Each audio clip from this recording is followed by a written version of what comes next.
All right, folks, we've done it. We've built the ultimate piece of technology, a time machine. And guess what? We're sending you back to ancient Rome. Don't worry, it's totally safe. Well, we hope. But before you start packing your toga and sandals, let's talk about why you're not going to make it through the Roman Empire. First of all, let's talk about safety. Spoiler alert, you won't have much. In ancient Rome, you're constantly at risk. Seriously, the mortality rate was so high that by the time you were an adult, you'd probably already survived a few close calls. Get sick? Good luck. Ancient medicine was about as effective as asking your pet cat for a diagnosis. A simple cold could quickly turn into something serious, or you might catch an infection from a harmless-looking cut. And if you don't watch out for that, the plague was always just around the corner, ready to sweep through entire populations. But hey, let's move on to more immediate threats, shall we? You think you're safe just walking around? Wrong. You're constantly at risk of getting hit by a chariot barreling down the street at full speed. And no, there's no crosswalk in ancient Rome. Just a chaotic mess of carts, people, horses, and of course, street vendors selling questionable meat. You won't make it far without getting either flattened or trampled. The roads weren't just bad, they were a battlefield. Speaking of getting flattened, let's talk about the gladiators. Now, you might think you'd just watch them fight, right?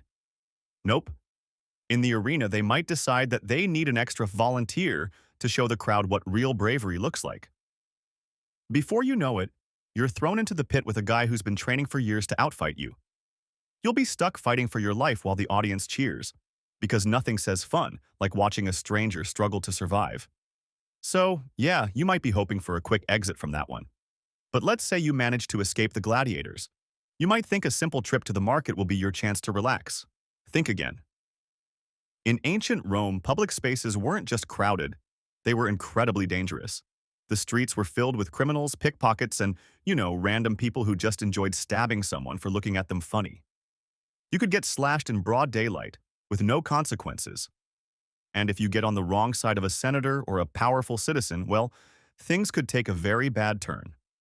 The rich were known for their ruthless ways of dealing with perceived disrespect, including sending assassins to teach you a lesson. So, no matter where you go, you're on edge. Let's talk about the food. Sure, you think that meal of dormice covered in honey is weird. But what you don't know is that ancient food was often filled with things that could easily lead to serious trouble. You might think the wine is a safe choice, but good luck with that. The Romans loved mixing lead into their wine. Yes, you heard that right. Lead. Drinking it could slowly poison you and wreck your health over time. Your liver? It's not looking too good. And if you think you'll skip the wine for water, think again. The water pipes were made of lead too. So, congratulations. Whether you drink or not, you're still taking a risk. Let's not forget the brutal punishments. You could be walking around minding your own business, and next thing you know, a random Roman soldier decides to make an example of you.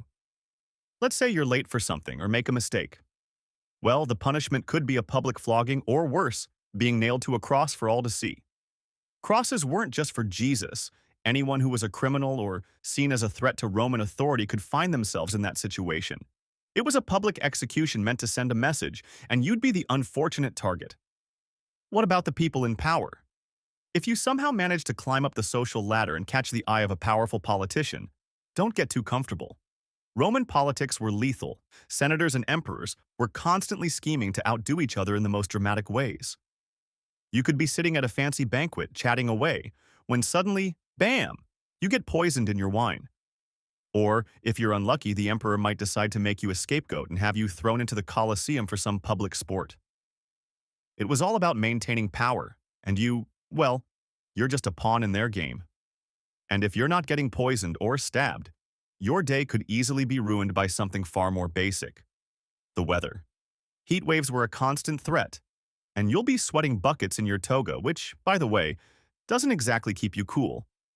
You'll be dehydrated, sunburnt, and wishing you had sunscreen, but nope, that doesn't exist.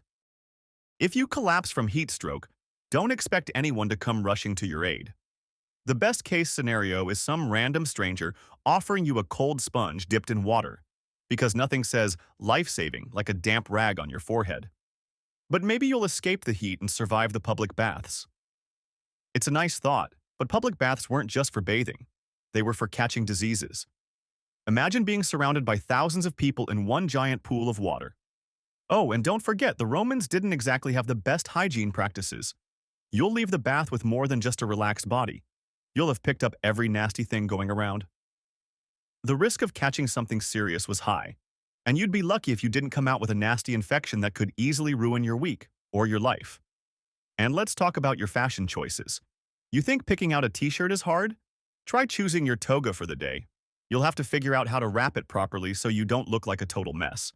And good luck getting the Roman look just right. They'll probably judge you for wearing your toga the wrong way. Oh, you tied it on the wrong shoulder? Classic rookie mistake. They have an entire culture of fashion police who will call you out for not looking like a well-groomed senator. By the way, I hope you're comfortable walking around in what essentially looks like a giant bedsheet. Don't even think about comfort. The only thing that matters is looking like you belong in a Roman banquet or on a statue. Then there's your social status. Are you a slave?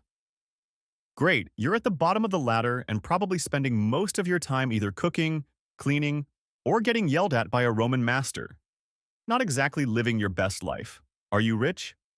Well, that means you have to keep up appearances, entertain all your friends with endless feasts, and make sure everyone knows that you're the most important person in the room. You'll be getting all kinds of invitations to dinner parties where you'll be served questionable food, which brings us back to the dormice. That's your life now. But what about your health? Roman medicine wasn't exactly the best. You'll probably get some weird potion to cure your headache that's made from crushed beetles and boiled animal parts. If you're lucky, you might get a doctor who will prescribe you to take a bath in olive oil for everything from a cough to an aching knee.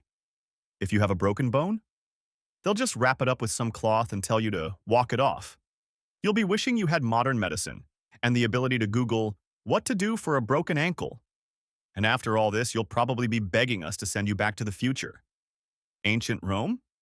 Yeah, not so much, but hey, at least you gotta say you survived and learned a whole lot more about public sanitation and how to avoid embarrassing situations in a public bath.